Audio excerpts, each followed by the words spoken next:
Hello and welcome to Quilt Addicts Anonymous. I'm Stephanie Soebbing. And I'm Stephanie Brennan. And we got in, for the first time ever, some flannel. This is not normally something we stock, but Northcott came out with this really adorable polar bear flannel. It's in a red and then also a taupe. And you were talking about how soft it is. Yes.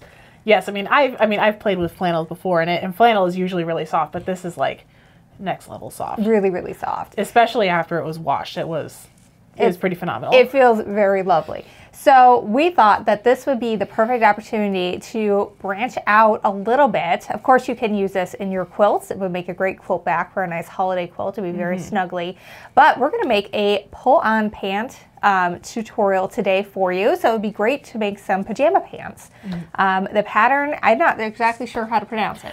I've been saying Jalie. I'm not really sure either. Jalie, it might be French because they're from Canada. So the thing I really like about them is their sizing is huge. It goes from 18 months all the way up to size 22. So if you're one of those families that like to have matching pajamas on Christmas morning, like go get a bunch and you can make that happen with this. For sure. So this pant is also really versatile because you could do it as a pajama pant, but you could also use some of our cotton lawn and just have a nice flowy pant with it that you could wear out. My daughter has already been asking for that because it's so soft. Yes. And also there's a shorts pattern too. So, or you could even dress it up, I feel like, and do like a linen pant for the summertime as well. Oh yeah. Yeah. So lots of good options. Stephanie is going to be your teacher today. She's got an actual degree in apparel design. Yes, I so do. she does in fact know what she's doing, more so than me, who's kind of figured it out as I went. So, all right. So we're going to turn it over to Stephanie. And you can get the fabric and the pattern over at shop.quiltaddictsanonymous.com. All right, so now that we are ready to get started, the first thing that we're going to do is sew the crotch seams on the front and the back pieces of our pajama pants together. So one thing that I always do when I am sewing garments is I leave the pattern pieces pinned on to the garment until I need to use them. That way I'm not going to lose them. I'm not going to get the pieces mixed up with something else. It just makes it a lot easier. The very first step on the front and the back is we're going to sew the crotch seam together, making sure to match this notch. So this part is going to be pretty easy because all that we're doing is taking off the pattern piece and we're flipping the fabric pieces right sides together. We are using a curve here, so make sure to use a couple of pins. How many you use is really up to you, however many you're comfortable with. I like to pin at the notch and also at the start and at the finish, at least. And while I'm here pinning, I am also going to pin the same part on the back pieces. Now, a little bit about notches while I'm doing this. The reason why the notches are here is to make sure that your placement is correct. You'll see notches on garments where there are curves a lot of times or where there is a lot of ease that you need to be aware of. And it just helps you make sure that everything stays in place. So when you are tracing your pattern pieces, assuming you choose to trace, make sure that you always make sure to note where those notches are, and then you can also cut them out in place as well. You want to cut them out going outside of your seam allowance, especially with one like this, because the seam allowance is not your standard 5/8 of an inch. Your seam allowance is actually 3/8 of an inch. So you really want to be careful of that. And you don't want to lose that part of your seam allowance, and otherwise you're going to have a big gaping hole here. And if you've never traced a pattern before, honestly, I highly recommend it. It makes the pattern a lot easier to deal with. It also makes your pattern last longer because you're not going to have to cut out, all the different pieces. You can trace what you need. You can keep the pattern and use it for another size, use it for another project, and then use the tracing paper on the fabric. If you don't know how to trace your pattern pieces, we do have a video coming up. If you're watching this in real time, you just keep an eye on our skirt series. I go over exactly how to trace your pattern, but it's a really good tool to have in your toolkit. So when you're sewing your first seam, you actually have a couple different options. What we're going to do is we're going to start using a straight stitch that's in the middle of the foot to hold everything together. Now that's going to make sure that gives us the 3/8 of an inch seam allowance that the pattern calls for, and then we're going to switch over to an overlocking stitch, which on this machine is right here. And with that one, what you want to do is make sure that the zigzag actually goes over the edge of the fabric. So it's going to lock in all those frays. It's going to finish that edge and help the garment last longer. Now, not every machine has an overlocking stitch like this. What you want to look for are these zigzags here and then a line right here. If it doesn't have it, that's completely fine. A zigzag stitch comes pretty standard. That will work perfectly fine as well.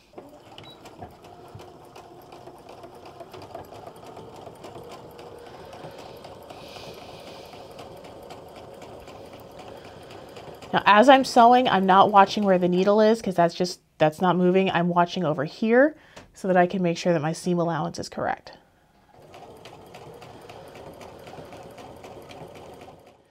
When you're sewing curves can be a little bit tricky until you kind of learn how to maneuver it.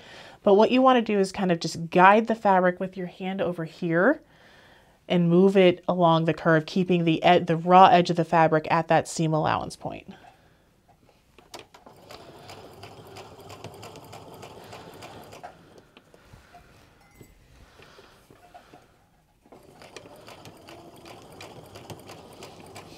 And then definitely make sure that you backstitch at the beginning and at the end. All right. Make sure you don't have any tucks or any ruffles. Now what I'm going to do is I'm going to go right back to the start, and I'm going to use that overlocking stitch to finish that edge.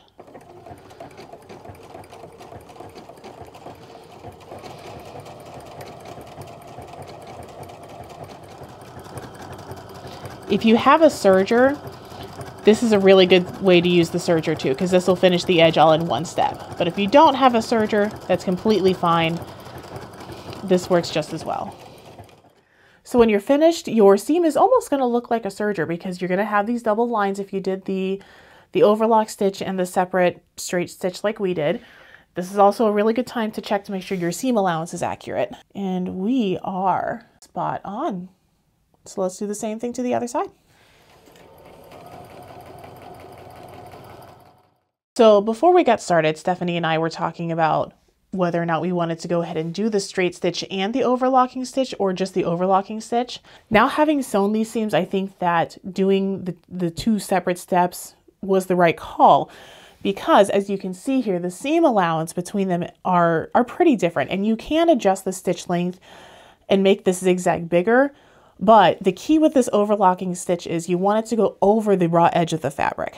And so the presser foot, at least the one that we're using, is not 3/8 of an inch wide. So definitely, if you want to do this, definitely do two different steps. Don't try to skip a step unless you have a serger. That's what they're made for. And again, like I said earlier, if you don't have an overlocking stitch, just use a regular zigzag. It will be just fine. All right, our next step that we're going to put together is put the pockets on the front side. But what I'm going to do first is actually press this seam to the right side and top stitch it down. So I have the right side down, pressing the seam to the correct side down rather.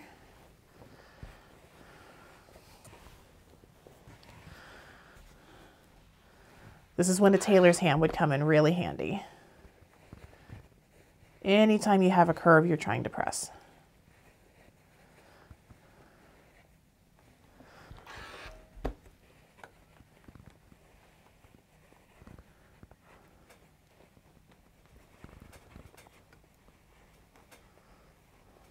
Now, if you've never done a top stitch before, a top stitch is a very easy way to just finish the seam. It's going to hold it down. I like to put the fabric right side down on the machine so that I can see the seam allowance and make sure that I'm stitching it down in that seam allowance. Now, where is kind of a personal preference. I'm going to try to line it up with where the overlocking stitch was so that when you see it, it still looks rather professional.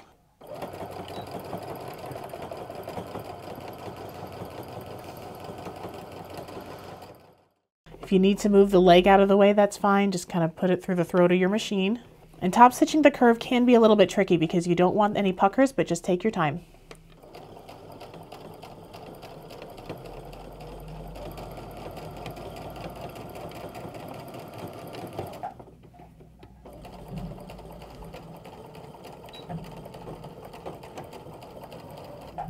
All right, so you can see the top stitching here. With the coordinating thread, it is visible, but it's not painfully obvious, which is exactly what we're looking for.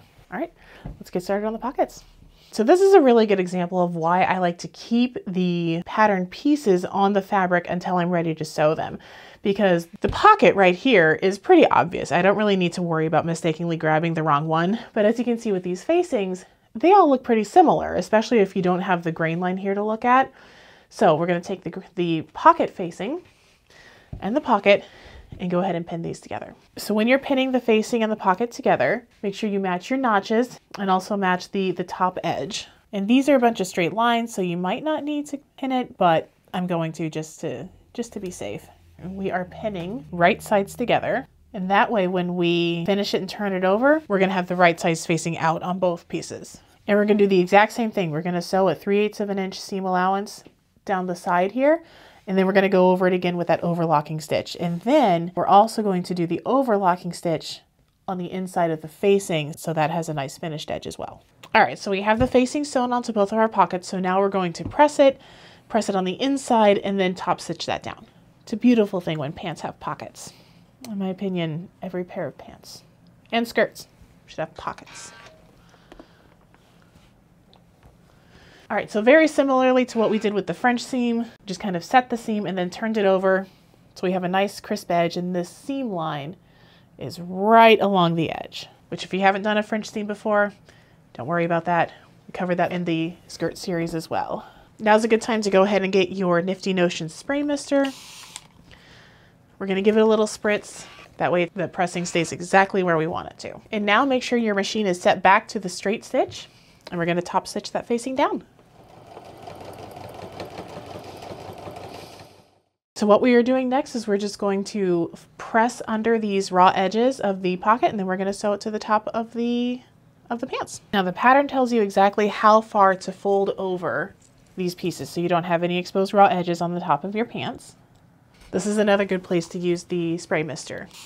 Make sure that stays down. One thing that I want to point out with when you're pressing the insides in so you don't have raw edges on your pocket, do not press under this very top part with the notch, or this part under the facing, because this is going to be sewn into the side seam. We're going to line the notches up here, and then this notch lines up with the bottom of the pocket. So those are placement pieces, so we don't want to fold those under and press. You just want to press these long sides here. I am putting more pins than I normally do in this part, just because there's only a couple places where we're matching raw edges, which is what I usually go with to make sure that I'm sewing accurately. So we want to make sure that this stays in place and doesn't move. So I'm putting more pins than you probably need.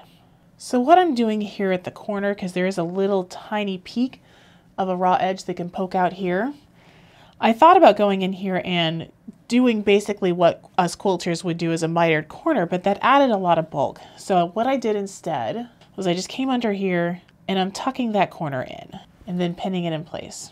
That way you have a nice sharp corner at the corner of your pocket. And now that the pockets are pinned on, now we're going to top stitch them down. Now for this part, you're going to want to really, really be careful because you can't see the inside of the pocket where that raw edge is. You're going to have to go by feel. Something else you can do is just really try to stay very, very close to the edge of the pocket so that it holds everything down in place.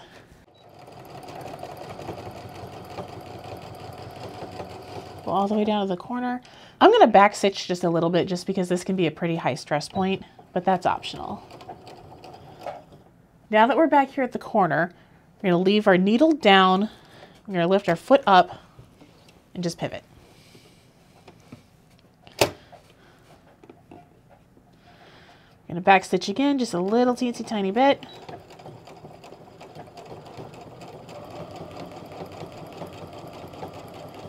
And sew to the side seam.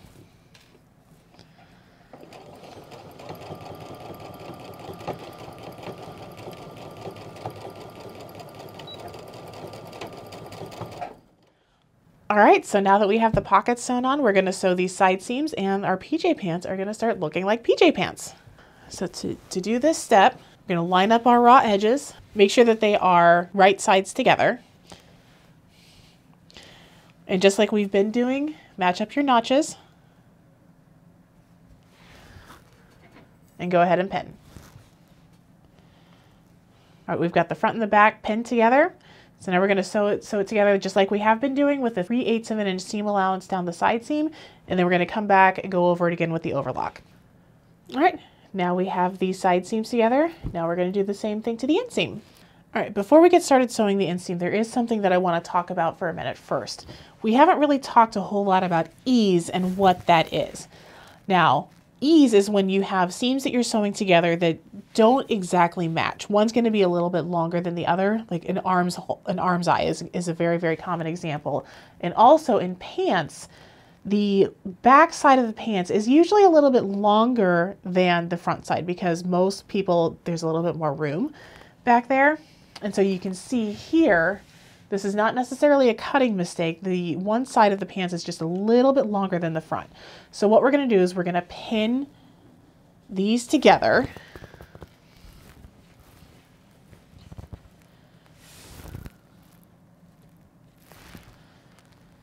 And I tried to kind of get in the center, like there's the notch right here in the end. So we know that those pieces are going to meet. And then there's this extra room in here. So I'm going to kind of pin in the center of it.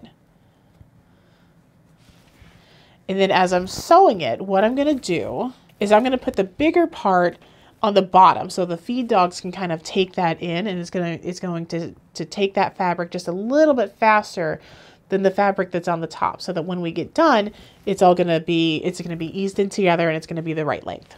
Otherwise, we're going to do everything exactly the same that we have been doing. We're going to do 3/8 of an inch straight stitch, and then we're going to go back and we're going to go over it with the overlock.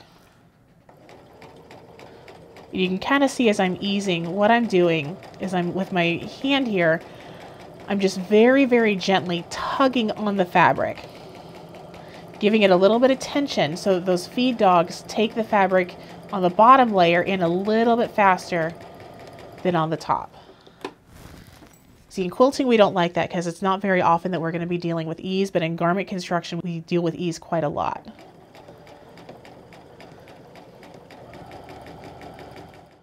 So you can see here, I'm just tugging it very, very gently, giving the fabric a little bit of tension, and basically just letting the machine do the work for me. All right, so now we just need to work on the waistline of a PJ pants. So we're going to take the front facing for the pants and the back facing. We're going to pin those together and stitch them in a big circle. And then we're going to pin them to the pants and sew them down there. This is a really short seam, so normally I wouldn't pin it, but I am just because it's going to help me remember which side I'm going to sew. And this is very familiar to most quilters. Here I'm just chain stitching this to make it go a little faster.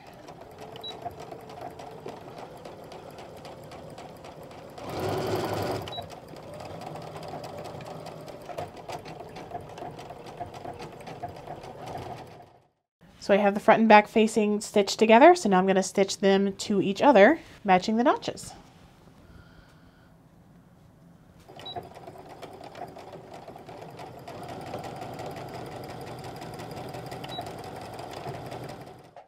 All right, and now, you guessed it, I'm going to go over it again with the overlock stitch.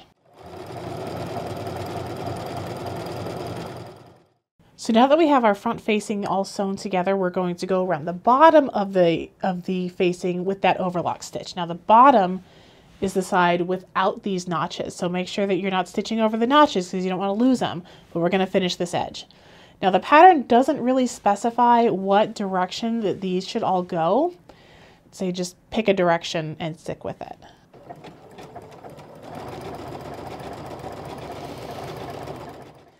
Now that the facing is sewn together and sewn along the bottom so that we're not going to worry about fraying at all, we're going to pin it to the pants and get ready to make our waistband. We're going to put the facing on the right side of the pants, right sides together, and we're going to match along the notches and the construction seams and pin all the way around.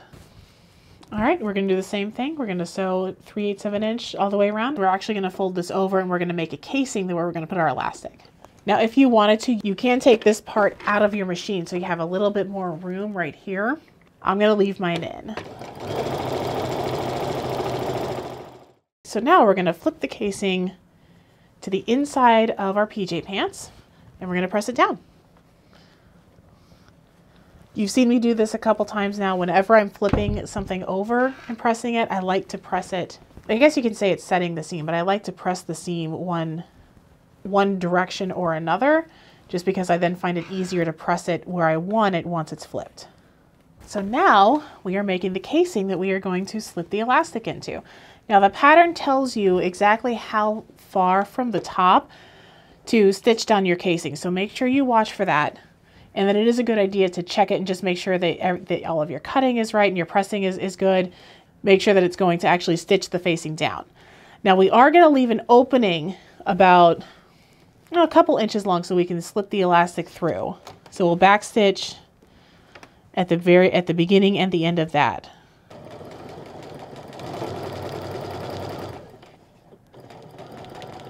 When you get to the pocket, just kind of hold it down with your finger.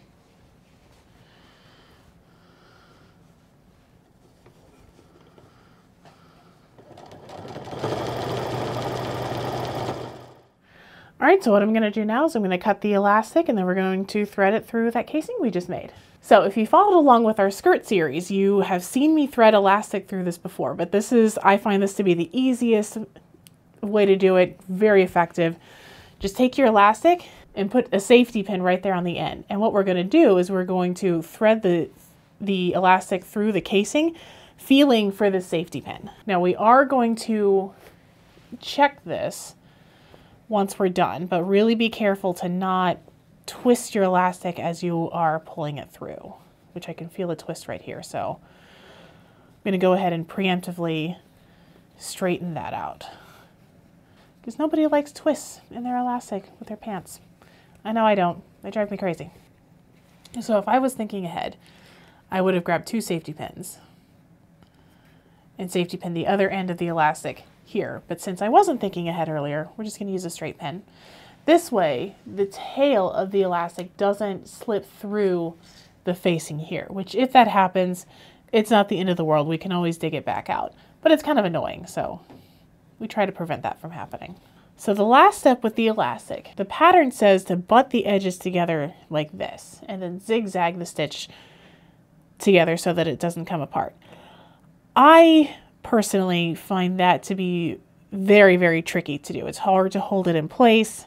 It's just not my favorite way to attach elastic. So what I'm going to do is, instead of butting it together like this, I'm going to overlap it just a little bit.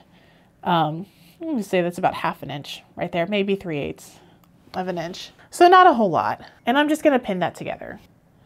And then what I'm going to do once I get to the machine is I am still going to zigzag it, going back and forth a couple of times to make sure that it's nice and strong. Now I have found personally that it's easier to come in from the back rather than trying to come in from the front. It's counterintuitive. I'm going to put the needle down very, very carefully so we don't hit the pin. And I'm going to go ahead and take the pin out. So make sure that your elastic is flat.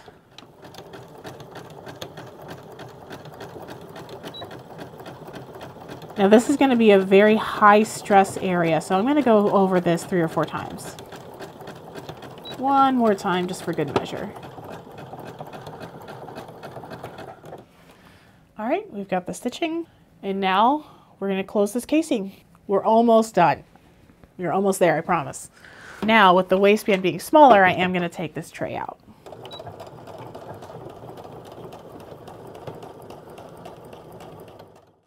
To finish the waist, what we're going to do is we're going to sew right in the middle all the way around. That's going to keep the elastic in place and keep it from twisting and bunching up. What we need to do first is make sure that all the gathers are even. Now the easiest way that I find to do this is to just stretch it out like this and then let it contract back together. Now this part can be a little bit tricky. I'm going to start in the back. What we need to do is we just need to take our time and pull the elastic and the fabric straight like this. This allows us to use a straight stitch instead of a zigzag, and it's going to keep the elastic from bunching up like I said. So just take your time. Make sure you're holding tension on both this side of the machine from behind and in the front. That's going to give you the best results and also make it easier on your machine too. So I'm just holding tension with my hands, and I'm letting the feed dogs move the waistband through, or move the pants through. All right, we're almost done. All that we have to do now is fold over and press the hem and stitch it down. Now the pattern does say, it tells you exactly how far up to fold it and press it. So I'll let you look at that. It does say to just do a single fold. What I'm gonna do though is I am going to take that same measurement and I'm going to divide that in half and just do a double fold. So at the end, it's going to be the same. We're just going to have all of those raw edges enclosed. And I'm just going to do a straight stitch all the way around. All right, and to finish it, I just overlapped it a little bit, which acts as your back stitch. I'm going to give the hem one final press and we are done. All right, thank you so much for following along. We finished our PJ pants. Now this is a pattern from Jalie, so this is going to be available at shop.quiltaddictsanonymous.com, as well as this gorgeous flannel from Northcott. So make sure to head over there, get your pattern, get your fabric, get any notions that you might need, including your seam gauge or that tracing paper, which, let me tell you, that stuff is a lifesaver. If I had that when I was in college sewing all kinds of patterns, that would have been so much better. So thank you again, and happy quilting and a happy garment sewing.